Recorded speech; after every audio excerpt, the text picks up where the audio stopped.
fastback body, thumping great engine at the front and rear wheel drive. It's a recipe as old as time. The Triumph GT6 almost perfects it, I'd say. Hello and welcome to another classic car review. A Triumph legend and one of the most esteemed classic British sports cars of all time. Highly sought after in the collector's market today, but still presenting great value on the used market. The Triumph GT6 is a very, very good car indeed, and I intend to show you that today with this review. We're going to have a little bit of a look around it, a look inside, and then we're going to get it out on the road, and I'm going to tell you generally what I think and why I think this is such a good car. This particular example is a 1973 Mk3, the coveted third generation variant, meaning it boasts some updated rear suspension and the facelift at the front and the rear.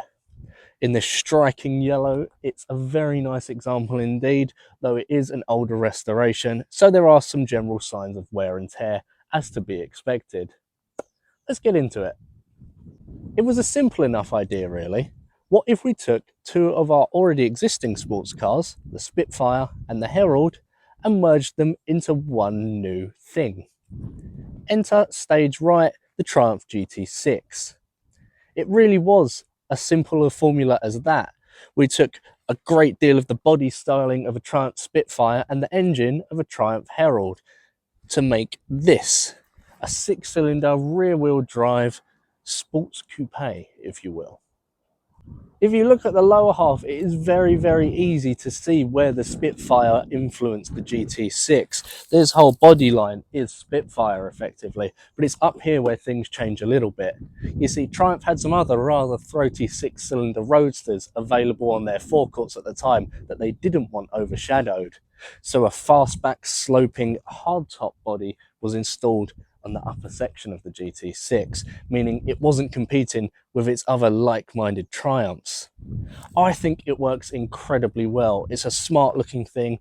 This being the later Mark III, it has the facelifted front and the rear is what they call the cut-off rear end. It really does work very well in my opinion. Inside is bread and butter Triumph. It's a classic layout that's used across a plethora of models from the era. You've got your wood finished dash panel, some nice seats, and the tri-spoke steering wheel. It's a comfortable enough car, it's usable. It's a nice spaced cabin, and thanks to that sloping hardtop body, you get a great deal of space. Not so much for your rear passengers, but in terms of luggage capacity, this really isn't a bad sized car inside. Thanks to the iconic front hinge bonnet, access under here is very good and it gives us a wonderful opportunity to look at this legendary 2-litre inline-six. It's a wonderful engine with great power delivery and a wealth of enthusiast support in the aftermarket.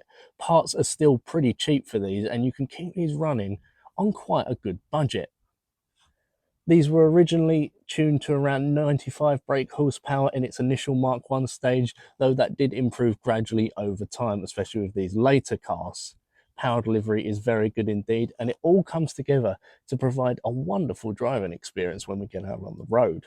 So, we've had a look at the outside, the inside, and even the engine.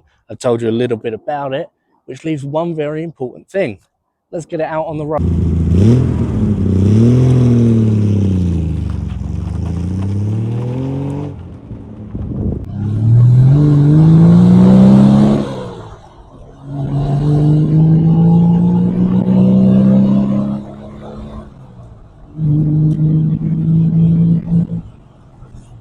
I'd say the first thing that really takes you when you drive a GT6 is the soundtrack. It's perfect. That straight six provides such an excellent bit of music. As you get along the road, it really, really does sing. I can see why these have such a good following. They're really, really enjoyable classics to drive.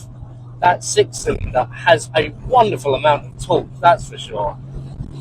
And I mean, you can't get away from that noise. It's sublime. At slower speeds, this is a rather composed car indeed. The box feels nice, the clutch action is good. And it's not particularly obnoxious when you're doing 20s, 30s. As you can tell, not having my ears blown off. But if I put my foot down, that 6-cylinder soundtrack is raring to go. I'm thoroughly enjoying my time with the GT6. It's a perfectly balanced car in my opinion. There's just the right amount of power from that engine, but you can throw it into the corners like it's a light, dainty roadster, if you will. There's definitely every bit of Spitfire in this car, along with a good helping of TR6 and bigger, more powerful Triumphs. This does definitely have a bit of E-Type about it. The GT6 often is referred to as a baby E-Type. And when you get behind the wheel, you really do feel that. You've got that thumping great engine at the back, lovely slanted coupe body.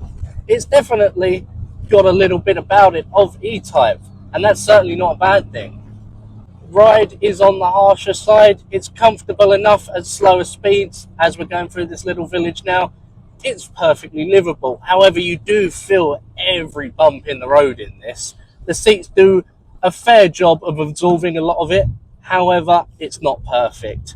That being said, it's a GT6. It's exactly what you'd expect. What a car. It really, really is a very good machine, this GT6. So, having spent some time with the GT6, what do I think? Does my opinion stay the same? Absolutely it does. This is a very, very good car indeed. There's a devout following for these, and when you get behind the wheel of one, you really do see why. It's such a wonderfully balanced car with great power delivery from that Herald engine and a good level of practicality, largely in part thanks to this coupe body. Along with a wealth of enthusiast knowledge and parts supply, it's a car that's very easy to keep on the road and at the moment provides tremendous value for money. If I was going to get one myself, I'd go for this, the later Mark III model. If you get a post-1973, it has the most updated rear suspension, but any of the Mark IIIs are updated. You also get that later Spitfire styling and the cut-off rear end. It ticks all the boxes for me. That being said, the Mark I and II GT6s are very good in their own right. Thank you.